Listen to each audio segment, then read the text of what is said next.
If you watch this channel, you probably think you know a thing or two about the Ukraine conflict. In fact, I even think I know a thing or two about the Ukraine conflict. But the reality is we probably don't know anywhere near as much about this conflict as we think.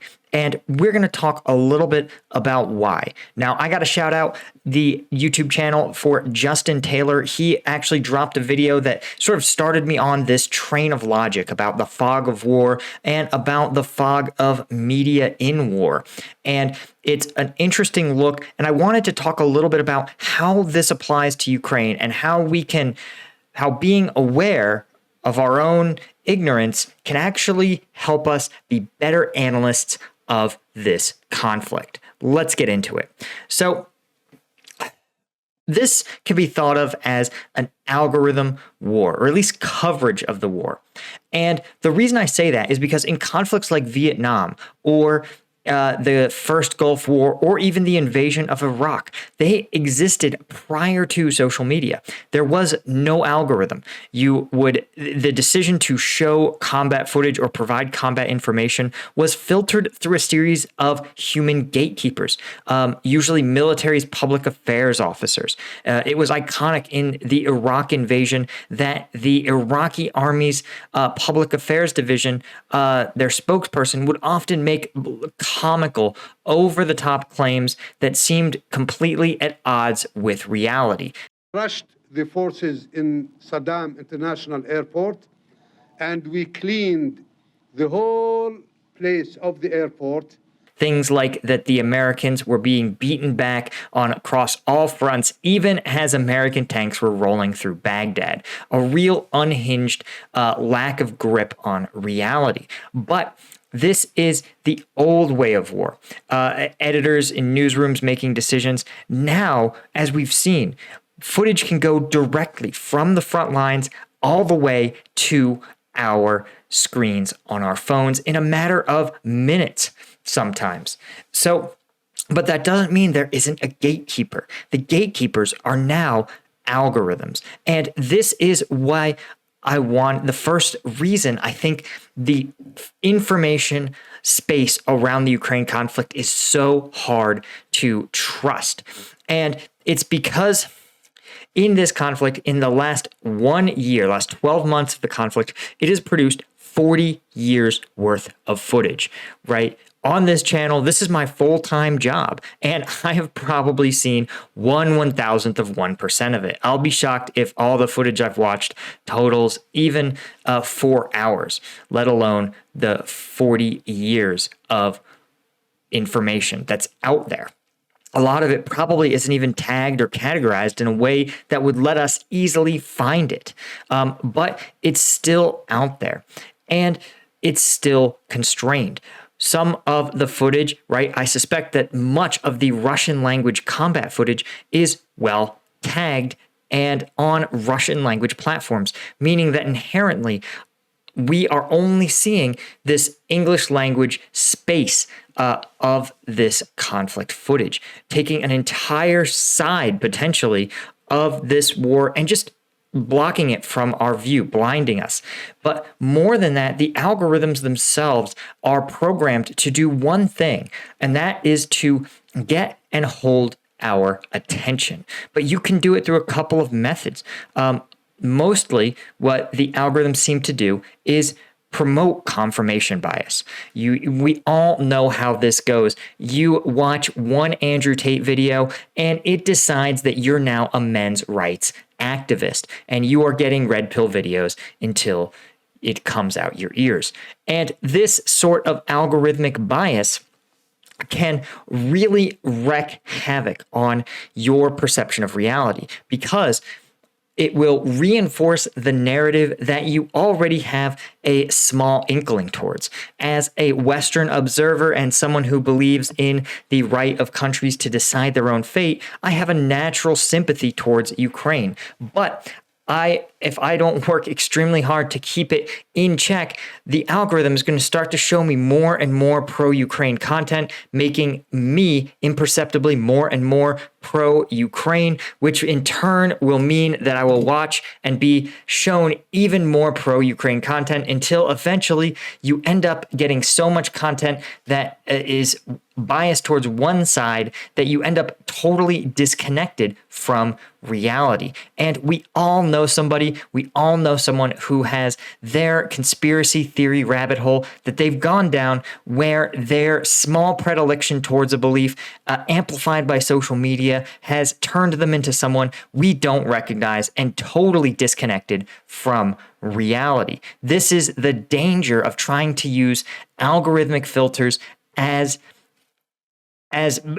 an unfiltered source of information. As long as you understand that what you're being shown is an algorithmic curation, it will help you understand and perceive that the reality behind the curtain could be much, much different.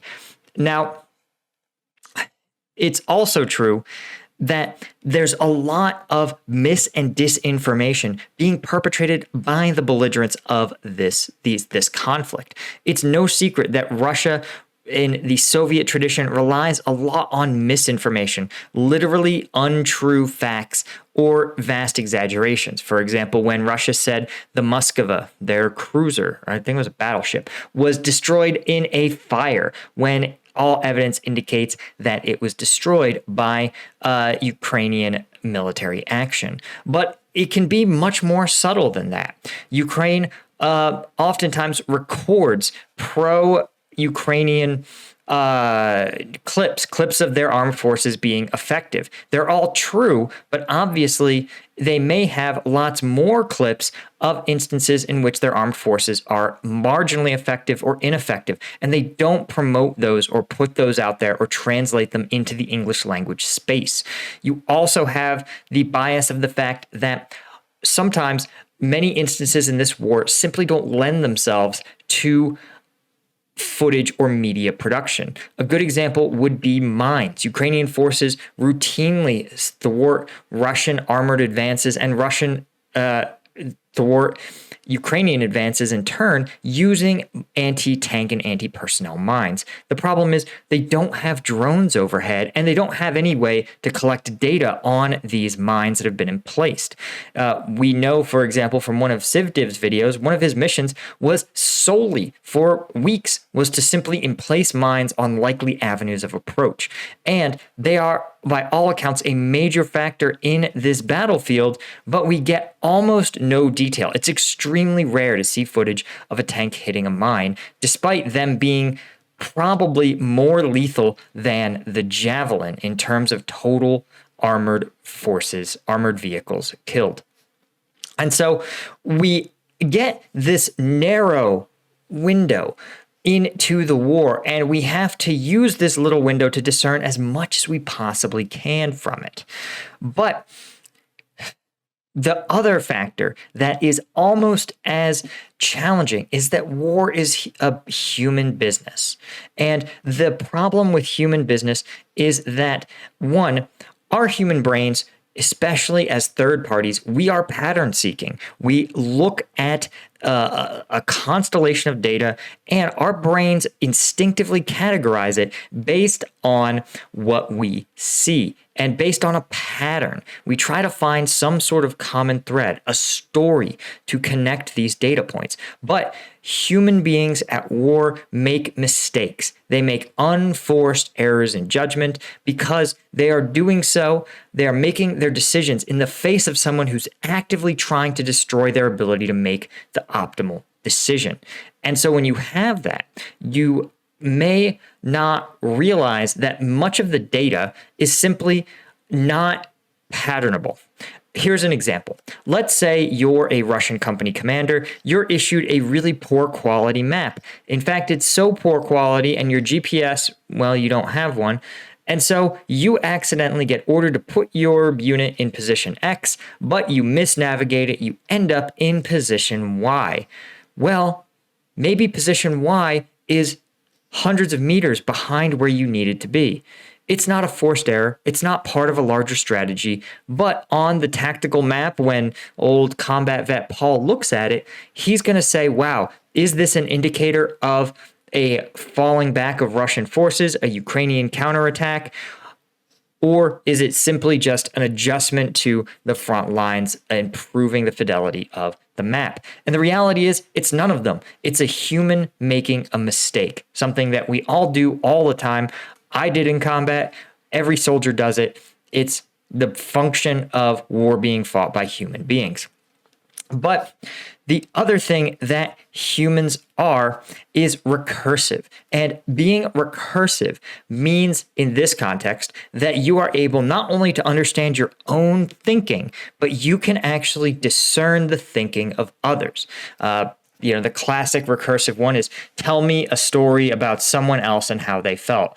Like, my mom must have felt scared when she was a little girl and, she almost got into a car accident, right? That would be an example of like a recursive thinking.